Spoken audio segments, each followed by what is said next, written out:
I stared at the email for 20 minutes before the words finally made sense. Subject: wedding update. Hi, Mom. Change of plans. We've decided to keep the wedding intimate, just close family and Michael's side. I know you were planning to fly in, but it would be better if you watched via livestream. I'll send you the link. Hope you understand. Emma. Hope I understand? My daughter was getting married in 3 weeks, and I was being uninvited. Not even a phone call, an email. Sterile, efficient, like she was canceling a subscription service. I sat in my small apartment, the one I'd moved into after the divorce, after selling the family home to help pay Emma's college tuition, and tried to remember when everything had changed. Was it when she went to Harvard? When she met Michael Ashford, whose family owned half of Boston's financial district?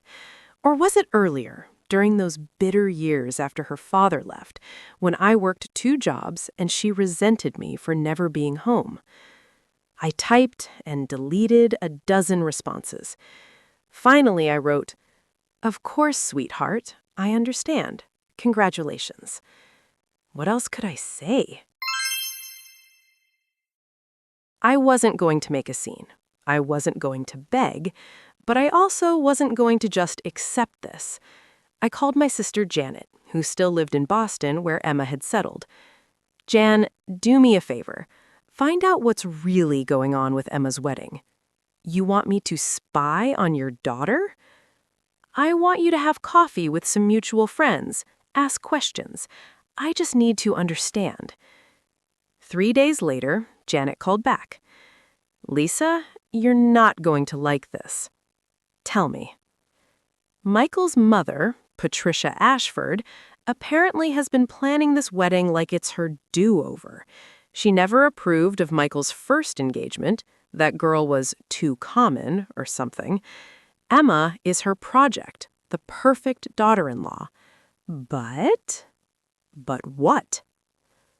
But Patricia apparently told people that she doesn't want the complicated family dynamics at her perfect wedding. Your divorce, dad leaving, your financial situation. She thinks it's embarrassing. And Emma? Emma's going along with it. The words hit like a slap. My own daughter was ashamed of me? "There's more," Janet continued quietly. "I heard Patricia's been telling people you were unstable during the divorce, that you were never a good mother, that Emma raised herself, and Emma hasn't corrected any of it?" I thanked Janet and hung up. Then I cried for the first time in 5 years. But by morning, the tears were gone, replaced with something colder, clearer. I wasn't a vengeful person. I'd let my daughter's father walk away without a fight because I didn't want to put her through a custody battle. I worked myself to exhaustion so she could have opportunities I never had. I smiled through every graduation, every achievement, every moment where she seemed to forget I existed. But this required a response. I opened my laptop and started researching Patricia Ashford, the Ashford family, their business, their reputation, their carefully curated public image. Then I opened my closet and looked at the box I'd never unpacked, the one from the old house. Inside were all of Emma's things from childhood, school projects, letters, photos, and journals. Emma had been a prolific journal writer as a teenager. She'd left them behind when she went to college, never asked them back. I'd kept them, thinking someday she might want them for her own children. I opened one from her senior year of high school. Mom worked a double shift again today. She looks so tired all the time. I wish Dad sent more money. I wish I could help her. She gave up everything for me, and I don't think I even thank her enough. I hope one day I can make her proud. I hope I can pay her back for all her sacrifices. I closed the journal, my hands shaking. That girl still existed somewhere inside Emma. She'd just forgotten herself. I made my plan carefully, methodically. This wasn't about destruction. It was about truth, about making Emma remember who she was, who we were. And if Patricia Ashford's perfect wedding got caught in the crossfire, well, that was just symmetry. I started with Michael. I'd only met him twice, both times briefly. He was handsome, successful, and polite in that way wealthy people are polite, like they're performing politeness rather than feeling it. I sent him an email. Dear Michael, I wanted to reach out personally to wish you and Emma all the happiness in the world. I know Emma has asked me to watch via livestream, and I respect that decision. However, I wanted to send along some items for the wedding, family heirlooms that belong to Emma's grandmother. They should be worn by an Ashford bride. Perhaps we could arrange a brief meeting before the wedding. I'd love to give them to you in person so you can surprise Emma. Warmly, Lisa. There were no heirlooms, but I was betting Michael didn't know that, and I was betting his politeness wouldn't let him refuse. He responded within hours, suggesting coffee the next week. Perfect.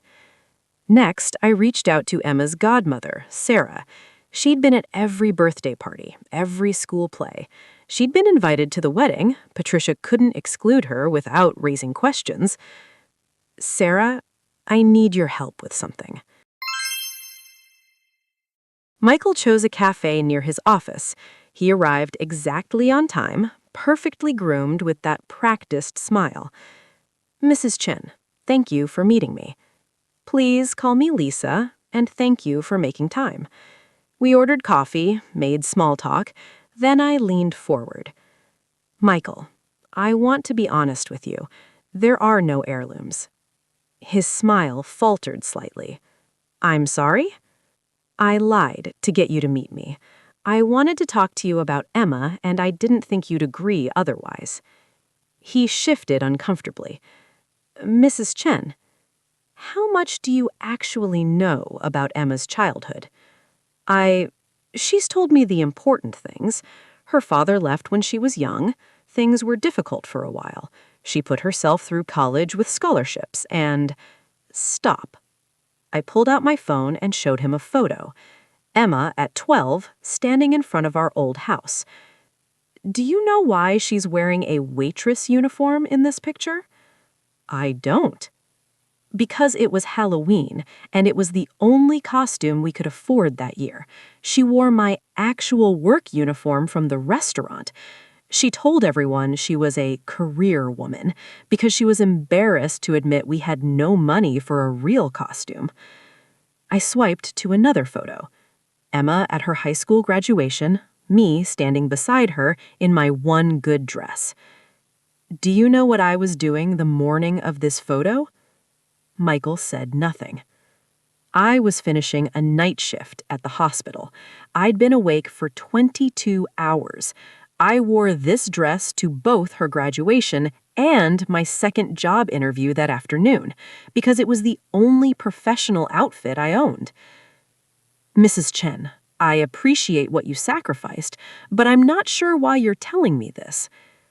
Because your mother is telling people I was a bad mother, that I was unstable, that Emma raised herself, and Emma is letting her say it. Michael's expression hardened slightly. My mother can be traditional, but she means well. Does she? Or does she mean to erase every part of Emma that doesn't fit into her perfect Ashford family portrait? I leaned back. Let me ask you something, Michael. What attracted you to Emma? She's brilliant, driven, independent. And where do you think she learned to be independent? Who taught her to be driven? Michael's jaw tightened. I could see I was getting to him. I'm not asking you to choose sides. I'm asking you to ask Emma why she doesn't want her mother at her wedding. Really ask her. And then ask yourself if you want to marry someone who can erase the people who made her who she is. I stood to leave, then paused. One more thing. In Emma's childhood home, we had a saying taped to the refrigerator. I put it there during the hardest times. We're Chens. We don't abandon each other. Emma wrote that when she was 10, after her father left. I wonder if she remembers it. I left Michael sitting there, staring into his coffee. 2 weeks before the wedding, I received the live stream link as promised. No personal message, just the link. I tested it. The feed showed the venue, a gorgeous estate overlooking the harbor. Patricia had spared no expense. I called Sarah. "Did you get your invitation?" "Yes."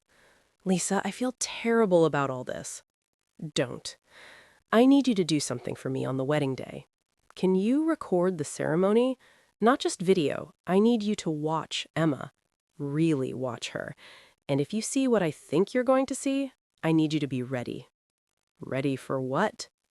"To help my daughter remember who she is." I spent the next 2 weeks preparing. I created a video, carefully edited. Photos of Emma through the years, me teaching her to ride a bike, us at her science fair where she won first place, her high school graduation, college move-in day. But more than photos, I included her own words. I'd carefully transcribed passages from her teenage journals, nothing too private, just the moments where she talked about our relationship, her dreams, her gratitude. "Mom says I can be anything I want to be. She says being poor right now doesn't mean we're poor forever. She says Chens don't give up." I believe her. Today, Mom surprised me with tickets to the Science Museum. She must have saved for months. She said my education is the best investment she'll ever make. I cried in the bathroom so she wouldn't see. I got into Harvard. Harvard! Mom screamed so loud the neighbors complained. Then she cried, then we both cried. She said, "This is it, Emma. This is why we worked so hard." I've never seen her so happy. The video was 8 minutes long. Enough to matter, not so long anyone could ignore it. The wedding day arrived. I dressed carefully, not in the outfit I'd planned to wear as a guest, but in something simple, comfortable. I was, after all, just watching from home. I made tea, opened my laptop, clicked the live stream link. The estate was stunning.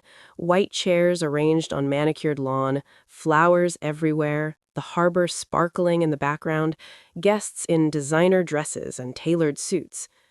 I saw Patricia Ashford directing the proceedings like a general commanding troops.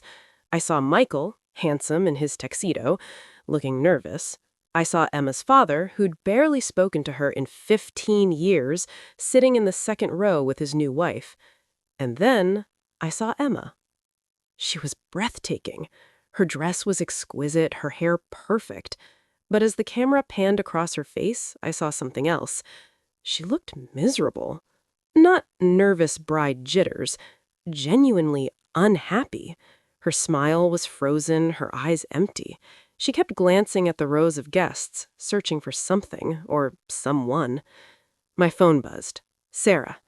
She's been asking about you. Michael told her you sent your blessing but wanted to be respectful of her wishes. She looks like she's going to cry." "Is she going through with it?" "Yes. But Lisa, this isn't right. She doesn't want this. I can see it."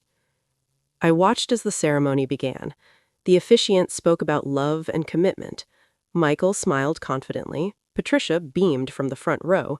And Emma stood there, hollow-eyed, like a beautiful doll going through motions. This was the moment, the point of no return. I picked up my phone and dialed. The number I'd found after days of searching, the direct line to Patricia Ashford's event coordinator.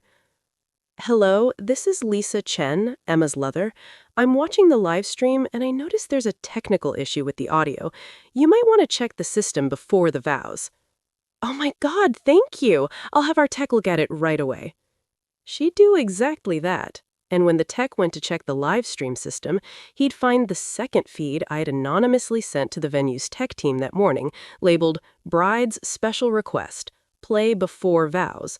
I'd paid a college kid in Boston $500 to deliver it to the venue that morning with a note, from the bride, to be played as a surprise before the vows.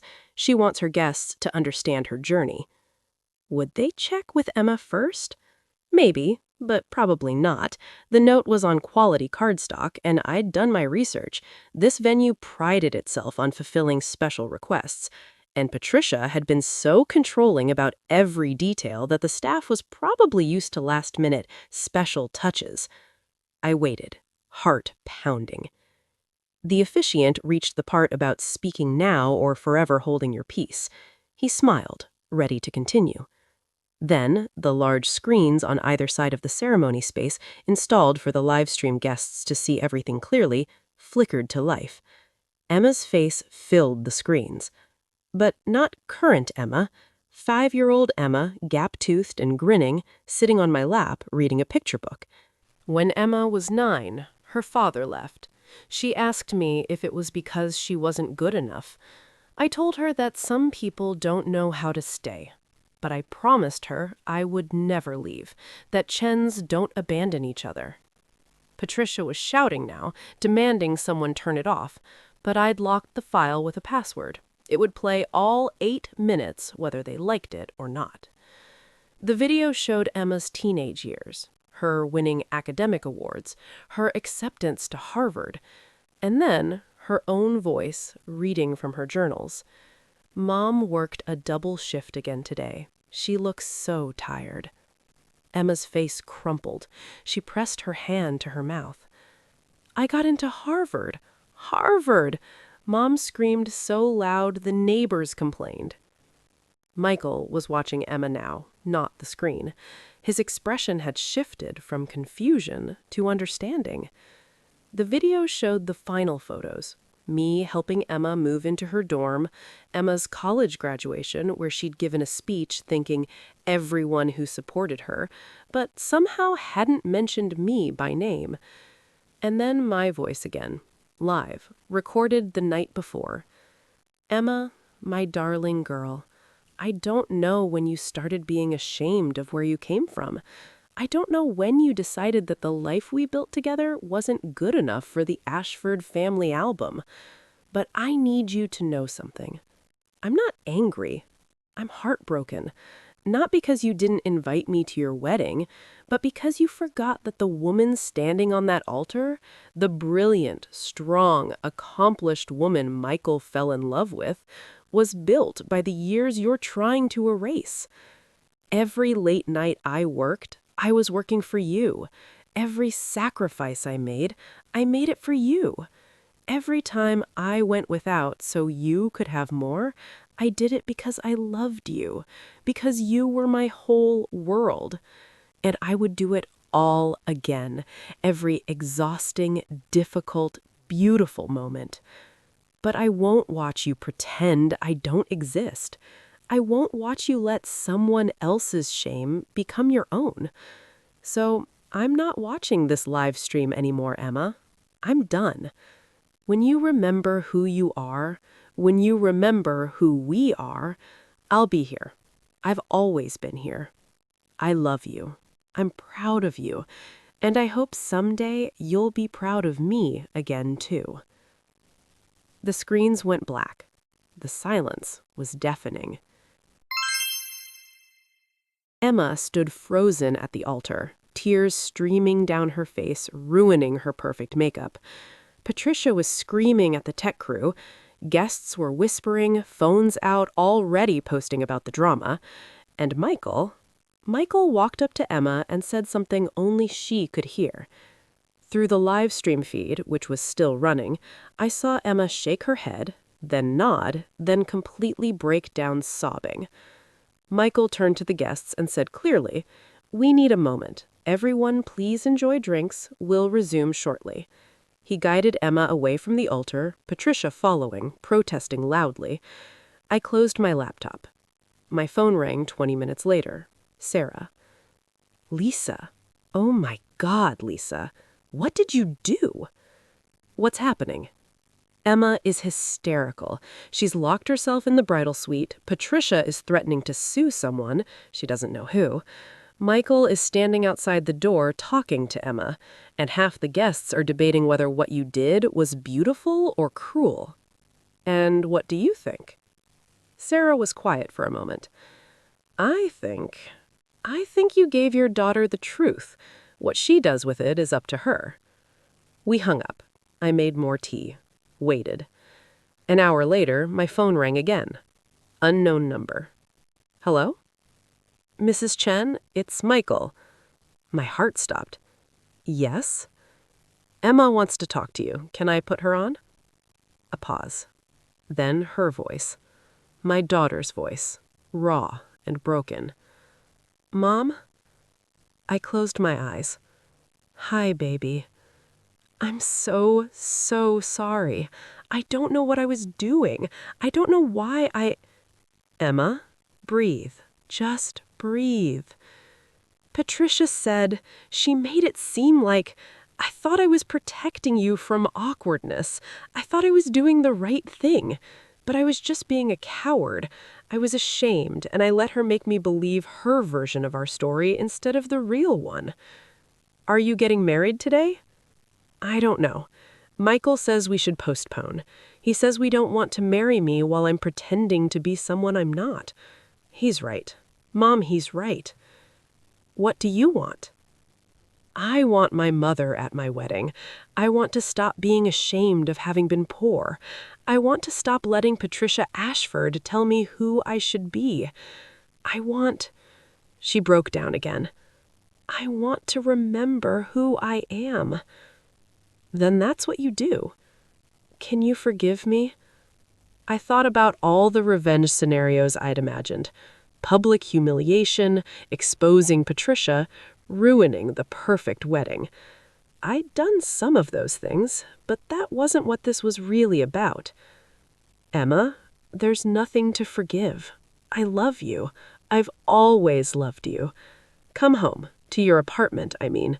We'll talk, really talk, and we'll figure out what comes next, together. Okay. I love you, Mom. I'm sorry I forgot that. We hung up. The video went viral, of course. Someone had recorded the live stream, probably dozens of someone's. Within 24 hours, it was on every social media platform, dissected on talk shows, debated in think pieces. Mother crashes daughter's wedding with emotional video. Revenge or love, viral wedding video divides internet. Patricia Ashford's society wedding ends in tears and drama. The comment sections were vicious.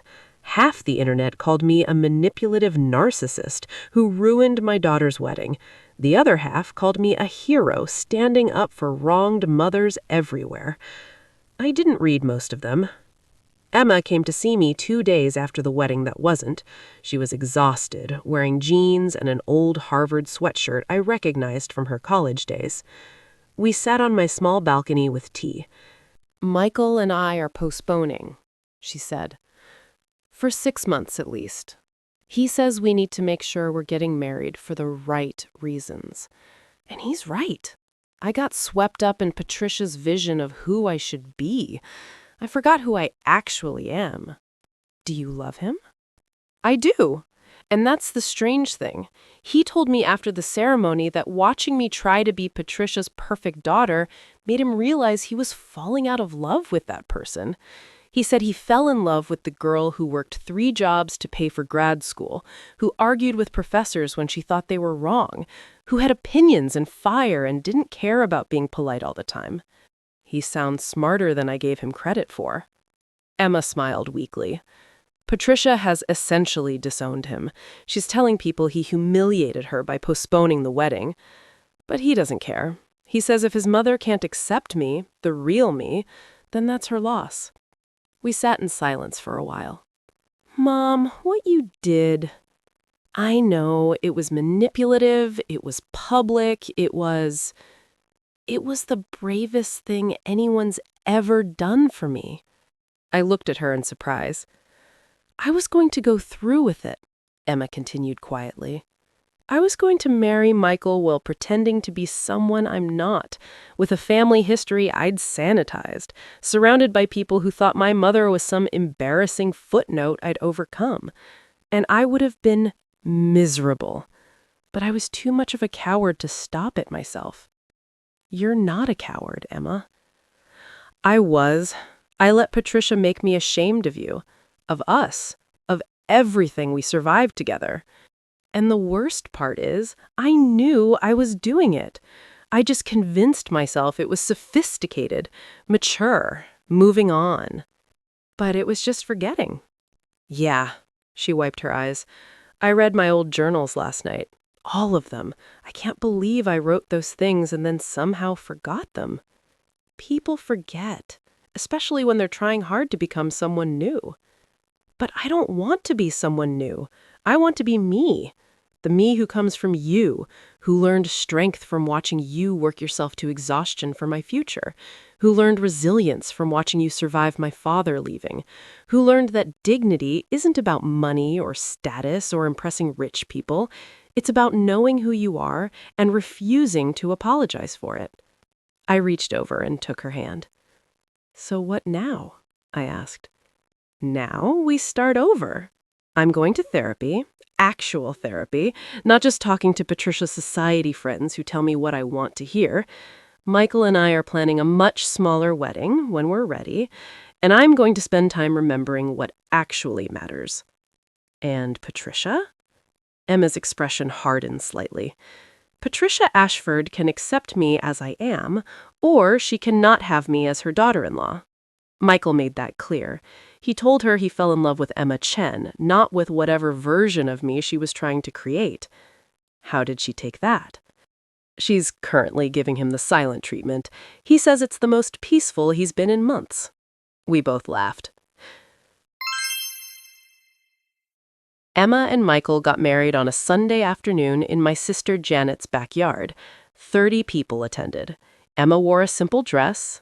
I walked her down the aisle. Patricia Ashford was not invited. The decision to exclude her had been Michael's. He said, she had her chance to be part of our wedding. She chose to make it about her vision instead of our relationship. This time, we're choosing who celebrates with us. But the decision haunted Emma. Late at night, when she'd visit, she'd ask me, did I become just like Patricia, excluding people who don't fit my vision? Do you think you did? I don't know. I mean, she excluded you because she thought you weren't good enough. We excluded her because she was controlling and manipulative. But isn't exclusion still exclusion? These were the conversations that kept me up at night. Had I done the right thing? The video had accomplished its goal.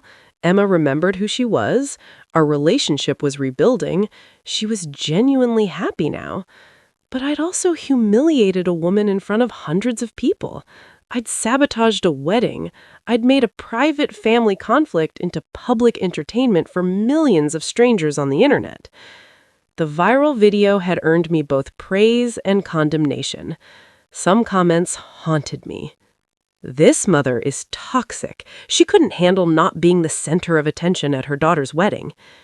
She traumatized her daughter in front of everyone. That's not love, that's revenge. What kind of person hijacks someone's wedding day? This is about control, not family. Were they right? Had I just dressed up my own hurt feelings and need for vindication as a righteous act of truth-telling? I asked Emma once, do you think what I did was wrong? She considered it carefully. I think it was complicated. You hurt me, you humiliated Patricia, you made a private moment public. Those things were wrong. My heart sank. But, she continued quietly, you also saved me from making a terrible mistake. You reminded me of who I was when I'd completely lost myself. You loved me enough to risk our relationship by telling me a truth I didn't want to hear. So was it right or wrong? I think it was both. I think that's what makes it so hard. I'm sitting in Janet's backyard again. Emma and Michael are here celebrating their first anniversary. Their daughter, my granddaughter, is 3 months old. They named her Lisa Chen Ashford. When Emma told me the name, I cried. I want her to know where she comes from. All of it. The struggle and the love and the complicated, messy, beautiful parts. Michael has reconciled with Patricia, though their relationship remains strained. She sees her granddaughter once a month, always asking when they'll have a proper family portrait taken, always suggesting Emma might want to dress up a bit more. But Emma just smiles and says, "This is who we are, Patricia. Take it or leave it." Usually, Patricia takes it. She's learning. As for me, I think about that wedding often. I think about the video, the viral storm, the public judgment. Would I do it again? I don't know. I achieved what I wanted. I got my daughter back, but the cost was high. Patricia's humiliation, the invasion of Emma's privacy, the way I manipulated events behind the scenes like a puppeteer. Someone on the internet once commented, "The problem with revenge is that even when you win, you lose something." They were right. I got Emma back, but I lost my own certainty about being the good guy in this story. Maybe that's the real lesson. Maybe there are no clear heroes and villains in family stories. Just people who love imperfectly, hurt unintentionally, and sometimes in their desperation to fix things, break them further before they can heal. Emma walks over and hands me baby Lisa. "What are you thinking about?" she asks.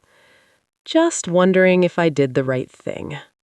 "Mom, you did what you thought you had to do, and it brought us here, to this moment, with this family.